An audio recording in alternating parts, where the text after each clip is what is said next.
Hello, everybody, and welcome back to the next interview in my Business Success Tips series. It's my great pleasure to introduce my friend Stephanie Kleyman to you. Now, Stephanie is a solicitor in London, here where I am, and she focuses on business law. And she's going to talk to you today about all the challenges that she's experienced with small businesses who have not got the legal side of their business working as it should, and the cost around doing that. So, Stephanie, hi, it's great to have you. Hi, Adèle. How are you doing? Yeah, I'm good, thanks. Thank you so much for joining me today. Well, thank you for inviting me. It's my pleasure. Firstly, would you tell our listeners more about your background and how you came to be a solicitor focusing mostly on business law? Well, historically, I was a litigator. I started my professional career working for a firm that specialised in litigation, but I found that to be very unsatisfactory.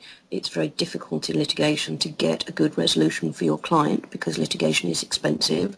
It's very time-consuming, it's very stressful, and it's very unpredictable. No matter how good your case is, you never know what the outcome is going to be. So I started to focus more on prevention is better than cure. I'd rather help clients get all their paperwork in place so that litigation is much less likely to happen, and if it does happen, they are in a much better position because it's clearly set out what everybody expected was going to happen, and so finding the judge should reach, and I find that's a much more rewarding service to be providing to my clients. Brilliant, thank you for that.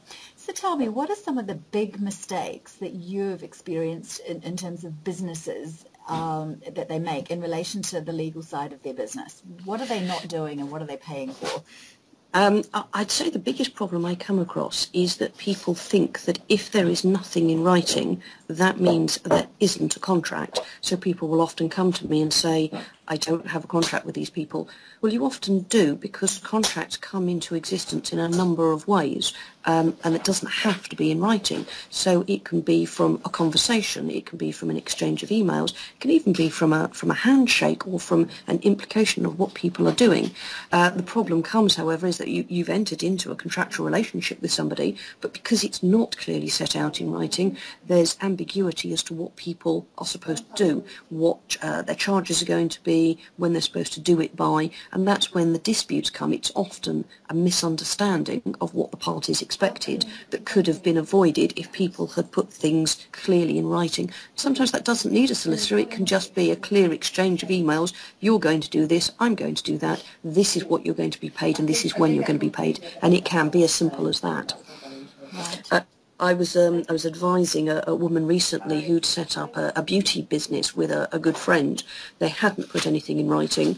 They were trading from the friend's premises, which meant that if at any point the friend decided she didn't want to do it anymore, she could just say, no, you can't come into my house anymore, and there was nothing that my client would have been able to do about it. And she'd invested what was for her a lot of money in equipment, printing, business cards, advertising, all of which was completely vulnerable simply because they hadn't thought through what they wanted to do and what each side's responsibilities were going to be.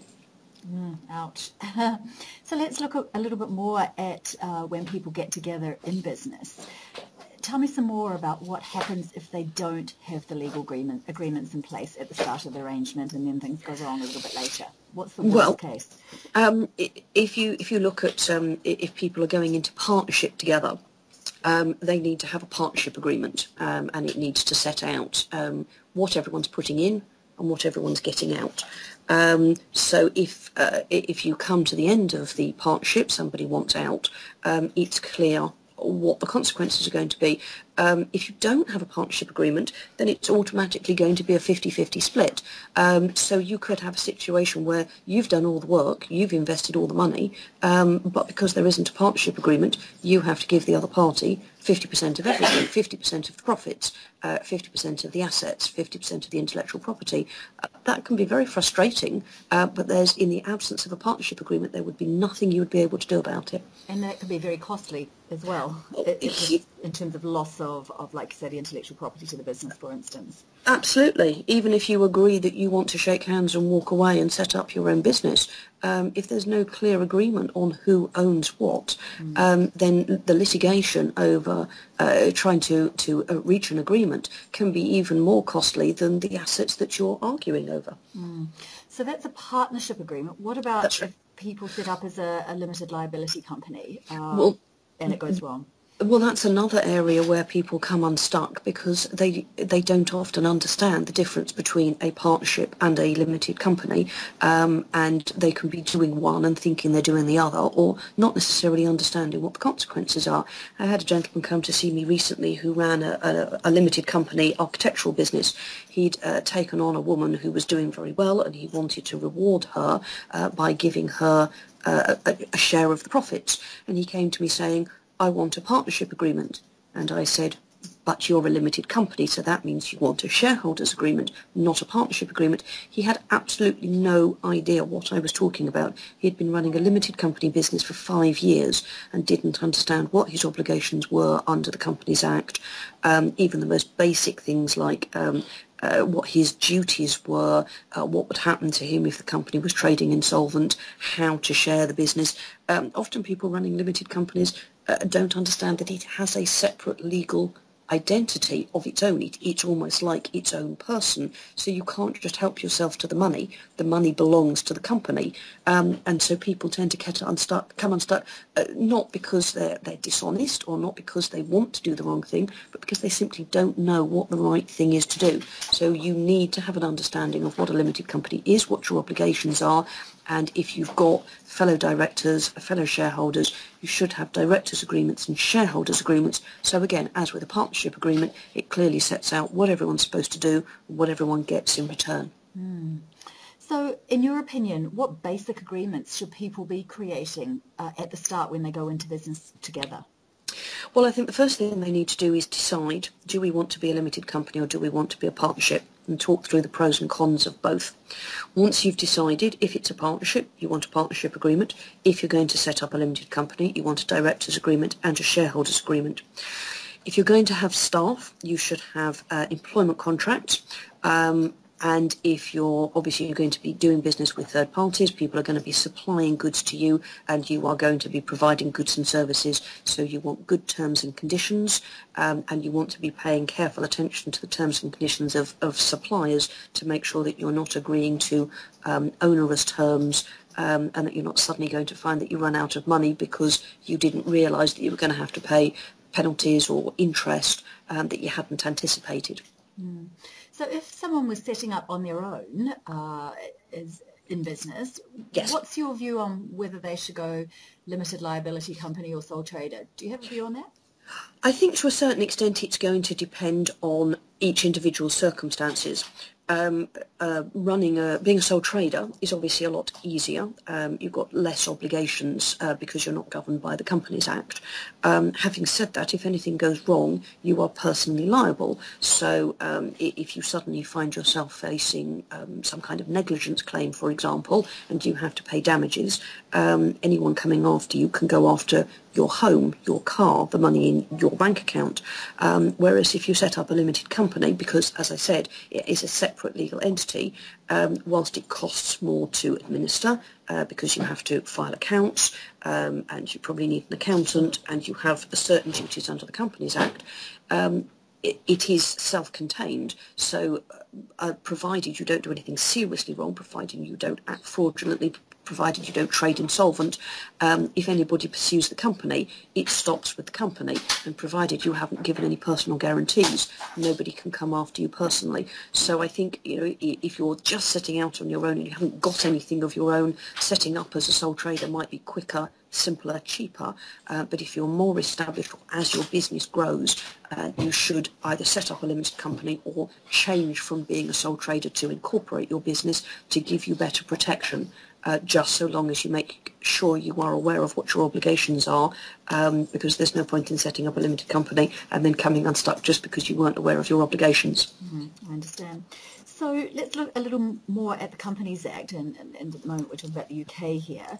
Sure. What's a shareholder's obligations from a business point of view and statutory point of view in relation to the Companies Act?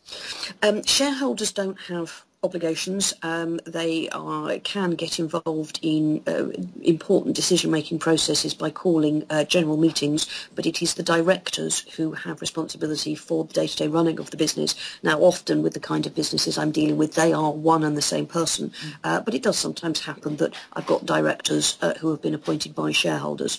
The directors' duties are to act fairly and reasonably. They have a fiduciary duty to act correctly where the company is concerned.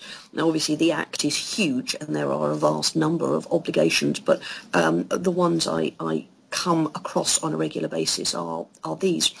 Firstly, directors have a nasty habit of treating company money and company assets as their own and forget that they actually belong to the company. So directors shouldn't take money out of the business unless there is a good reason for it. So directors as shareholders would have a right to a dividend. A dividend is a share of the profits. Well, by its very nature, you can't take a dividend, you can't take money out of the business if the business can't afford it. So I'm often asked, well, how often can I take a dividend out of the business? To which my answer is, only when the company can afford it. If you take it out too often, then there is a risk that the company will trade insolvent, and then you will be in a lot of difficulties. You could find yourself being disqualified, but also find that the revenue will be looking closely at you because are you taking a dividend to avoid tax liabilities? More basic things are just statutory regulations of the information that you need to give about your company. So if you look at your website, for example, a limited company should always display its full limited company name, its registered office address, its company registration number, where it's registered, which for most clients will be in England and Wales. It's also a good idea to put its VAT registration number on it, and it amazes me how few directors are aware even of those simple things. Often people say to me, well, what difference does it make? It's a very minor thing, but it is something that can cost you a lot of money in the long run. I recently bought a catering business for a client where we had £50,000, that's £50,000, knocked off the asking price because the two women we were buying the business from were superb chefs but knew nothing about how to run their own business. There was no statutory compliance. There were no contracts, there were no terms and conditions, we didn't have any details of the services we were taking over, they hadn't done any of their due diligence, and you know, we had no choice but to say, well, we're buying a bit of a liability here. It's a bit like buying a property and not knowing whether or not it's got subsidence, so we're only willing to go ahead if you reduce the price. And the really sad thing is that if these women had come to somebody like me 6 months earlier, I could have done all their compliance for them, and it would have cost them a fraction of what they had to reduce the price by. Gosh.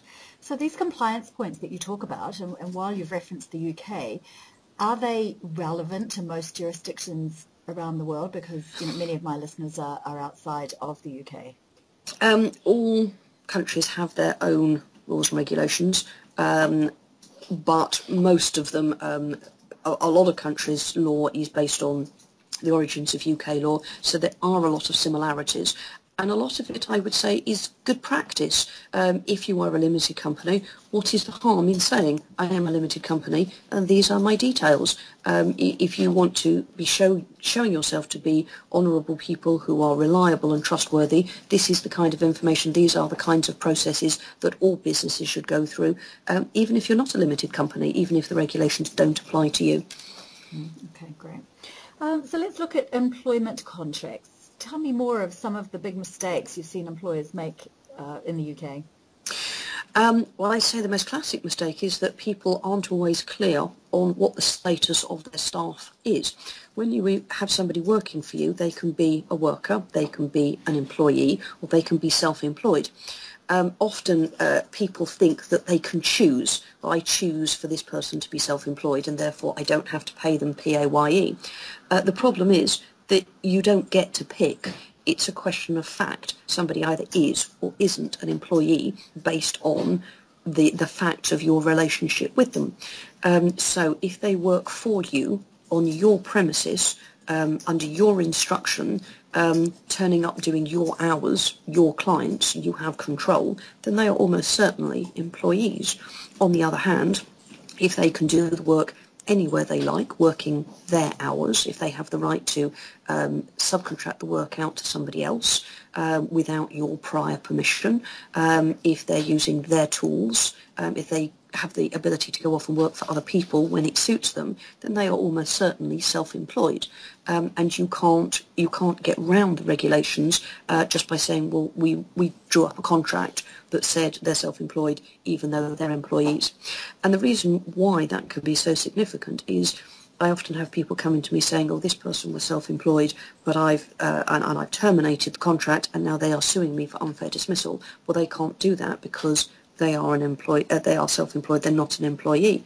But of course, if the tribunal finds actually they were an employee, they have statutory rights and they have statutory protection, you're going to be found to have unfairly dismissed them, even if you honestly and genuinely believed that they were self-employed, so didn't realise that you were doing nothing wrong. Ignorance of the law is no excuse. And at the moment, a claim in an unfair dismissal tribunal could be in excess of £80,000. So that's a lot of money to risk just by having not clearly understood the difference between self-employed, employed and worker. And that risk could decimate a business too, I guess, if they're awarded that kind of sum against them. Absolutely. I mean, most of the clients that I'm dealing with don't have that kind of money just sitting in the bank. Wow. What about staff handbooks or company manuals? How important are they to a business? I think it depends on the type of business. Most contracts, as I said earlier, can arise by a course of dealing. Employment is one of the few areas where you are legally obliged to have something in writing. It doesn't have to be anything very detailed. There are 12 basic points that have to go in the contract. It can be something as simple as a letter. So obviously, the more detail you've got, such as in a handbook, the easier life can be.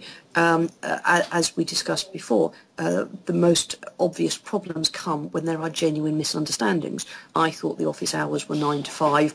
I didn't realise that it was 9 to 5:30, so I'm being disciplined for leaving work early when I genuinely didn't know what the hours were. And you say to the employer, well, okay, where is it written that the office hours were 9 to 5:30? Oh, well, everybody knew. Well, obviously everybody didn't know because otherwise we wouldn't be having this conversation.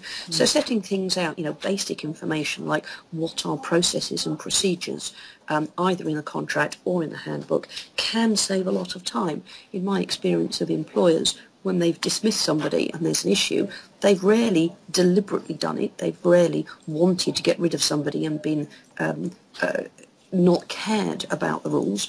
They've done it because they're not aware of what the rules are, and had they known what they were supposed to do, they'd have got it right. So if you've got a clear disciplinary process and you set it out clearly so that everybody knows what it is, and you follow it reasonably, then the chances of being found to have unfairly dismissed somebody are very remote. It's never impossible, but it's much less likely. Whilst nobody wants to go to tribunal, you never recover or very rarely recover your costs. If you're going and knowing you've got a good case, then that obviously makes it much easier to settle or much easier to persuade the other side to be reasonable. So the purpose of handbooks is to make sure that your staff know what they can and can't do, what the processes are, and how they can complain if they're unhappy about something.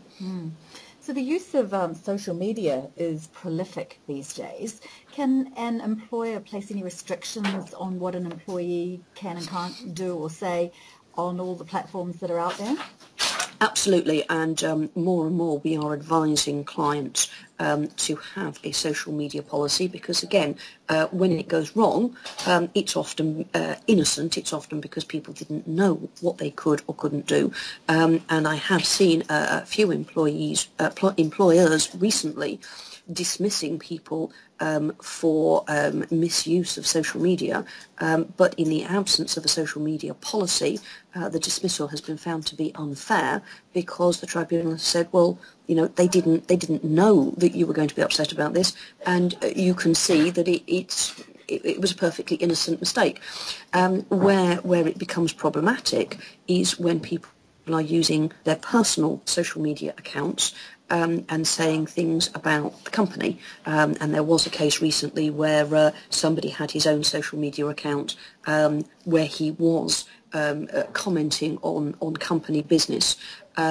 But because he also used it in a business capacity, all of his staff were aware of this social media account. They all looked at it, they all read it. The tribunal did find that his dismissal was fair, but it would have been a much easier case to run if there had been a social media policy, so that the employer could instantly have pointed at, like, this is the section that you have breached, and therefore we are basing your dismissal on this. It almost certainly wouldn't have gone to tribunal had that been the case. Having said that, employers obviously have to be reasonable. You can't, for example, say you are forbidden to have a social media account unless there is a very good reason for it. I'm aware, for example, that there are some banks that forbid their staff from having social media accounts simply because they believe it's could be a security risk. If you can justify it reasonably, then you can put it in your policy, but you can't just say no social media accounts, you're not allowed to use them under any circumstances for somebody who just makes the tea and opens the post. That would not be reasonable. Well, that's quite interesting given how prolific it is and how young people are doing everything on social media these days. To work for a company that says, no, you can't have one for these reasons would be difficult for some people. Absolutely. Fascinating. So what are some of the other troubles that business people get into by not having the correct legal documents in place in the first place? A big area that we're noticing more and more is data protection. I don't think people are aware of what their obligations are under the Data Protection Act, and again, with the rise of things like social media, it's becoming more and more common for there to be breaches of the Data Protection Act. There was a case very recently where, sadly, it was a trainee solicitor was leaving his job to join another firm and thought that it would be quite reasonable for him to copy some precedent documents so that he could use them in his new firm. Well, the precedents themselves wouldn't have been an issue if it wasn't for the fact that the names of some of the clients were still clear from these documents, some confidential information, and he was prosecuted. It was a criminal matter, and he was fined about £1,500, and of course he will never work in the legal profession again. Where it became a bigger issue was because the employers could have been prosecuted themselves, because in the absence of a Data Protection Act policy, he could have argued, well, I didn't know that I was doing anything wrong, and they could have been held liable for failing to protect their clients' confidential information. I encourage clients to have a Data Protection Act policy. It really just needs to say what information you're going to hold that's covered by the Act, what you're going to do with that information, where you're keeping it, that you're going to keep it securely, how long you'll keep it for, and when you're going to destroy it, and make sure that you stick to that. It's one of those really simple things to do. You put it up on your website so everyone knows what the policy is, and you make sure that you stick with it. But I very rarely come across companies who are even aware that they need to have, or they are advised to have such a policy, or that they are registered to keep confidential information. Very scary stuff. So, two final questions for you. What would be the three key tips, if you like, that you would give a new entrepreneur that rocked up to your office and they're getting started in business, all really excited? What would you say to them? What do they need to do, the basics, before they get going? I would say, firstly, be clear on what type of trading entity you want to be. Are you going to be a sole trader? Do you want to be a partnership? Do you want to be a limited company? And in making that decision, make sure you fully understand what the consequences are of each choice. Secondly, be clear on your relationship with others, your co-workers, so fellow directors or partners, your staff, your suppliers, your clients. and make sure that those relationships are clearly recorded in writing, and make sure they're reviewed from time to time, because things change, and if it's not accurately recorded, then you can find yourself in ambiguous territory, because it might be unclear on what it was you meant to do. And finally, be clear on your exit strategy. It's great at the start of your business to be thinking ahead and, oh, it's all wonderful, and I'm really excited about all of this, but it's easy to lose sight of the fact that one day you might want to go and do something else. You might want to sell up, you might want to liquidate the company, so it's always good to have an exit strategy in mind, and as part of that, make sure your compliance is kept up to date, because there is no good building up a fantastically successful business if when you come to sell it, you find it's not worth nearly as much as you thought it would be, simply because you don't have all your paperwork in place. Interesting. And finally, what about for more established business owners? What are your key 3 tips for them to tidy up the paperwork in their business? I think it's always keep an eye on it. You know, things can change, regulations change, so make sure you keep up to date with the changes. There's lots of good information out there on LinkedIn and other websites, so, you know, make sure you're aware of what changes there are in the law. And that you take those into account. So, for example, we've got stakeholder pensions and auto-enrolment. So you need to make sure, should I be auto-enrolling? Yes, you should. When should I do it? Everyone has a different date. There are fines, £400 a time, for people who are not auto-enrolling. I would say keep an eye on cash flow. The number of companies I see getting into difficulties because they've overtraded, overextended, and don't fully understand the consequences of trading insolvent. You know, if you are found to have traded insolvent, there can be fairly significant consequences for you personally, even if you are a limited company. And finally, I would say, I often have people saying to me, I can't afford a solicitor, I can't afford to take legal advice. I would say, no matter what size of business you are, there are often times when you can't afford not to take professional advice, so don't be afraid to talk to somebody. You might find that you save yourself money in the long run. Brilliant. Stephanie, thank you so much. I really appreciate the time you've taken to spell out some of the basics that small business entrepreneurs should be thinking about as they get into business or as they continue in business. And like you say, sometimes you just can't afford not to take the right advice because it could be very, very costly at the end of the day. Well, it's been my absolute pleasure. Thank you very much for inviting me. It's a pleasure. I'll talk to you soon. Have a great day. Thanks, and you. Bye. Bye.